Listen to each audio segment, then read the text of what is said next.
Chapter 34. Now Dina, the daughter whom Leah had by Jacob, went out to see the women of that country.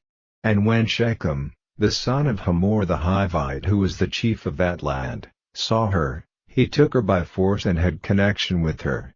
Then his heart went out in love to Dina, the daughter of Jacob, and he said comforting words to her.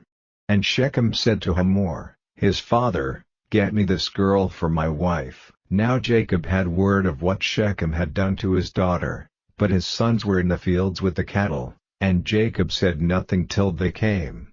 Then Hamor, the father of Sichem, came out to have a talk with Jacob.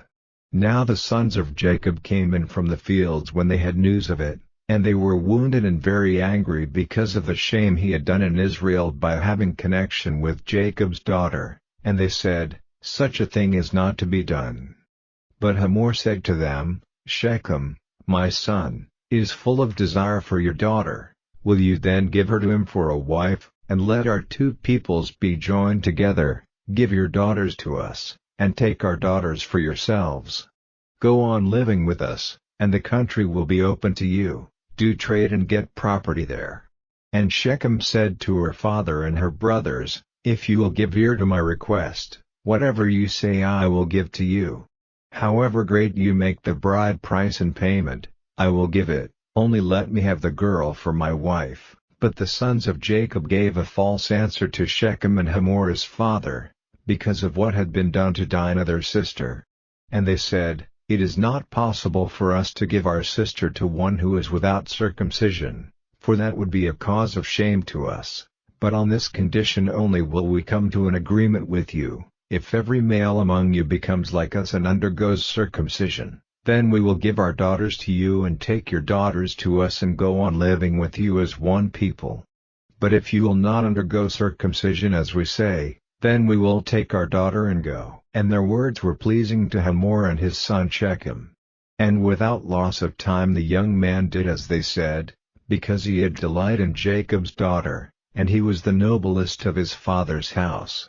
Then Hamor and Sichem, his son, went to the meeting place of their town, and said to the men of the town, "It is the desire of these men to be at peace with us, let them then go on living in this country and doing trade here, for the country is wide open before them. Let us take their daughters as wives and let us give them our daughters, but these men will make an agreement with us to go on living with us and to become one people, only on the condition that every male among us undergoes circumcision as they have done.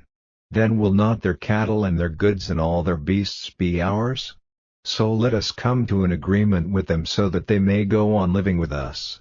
Then all the men of the town gave ear to the words of Hamor and Sichem his son, and every male in the town underwent circumcision. But on the third day after, before the wounds were well, two of the sons of Jacob, Simeon and Levi, Dina's brothers, took their swords and came into the town by surprise and put all the males to death.